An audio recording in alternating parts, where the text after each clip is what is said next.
out and we're going to make it on our paper. So split your groups and let's get started. Today we're doing some stair stuff. Stringers. We're doing stringers. If a stair is actually quite a bit, or like a little bit off, you can still trip on it. That's the main reason why they're always like 7.5 inches or something like that. I didn't know that. Now I know. We're working on building stairs, or like the outline of stairs, do the math, and then we transfer it into like building so that it's easier for some of us to comprehend.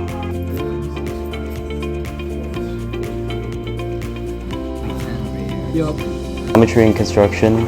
It's a class about geometry and construction. You do math and building. It's really fun. I'm usually a hands-on learner, and it's a lot easier on me. I don't like a lot of the smaller classes because it's just too quiet.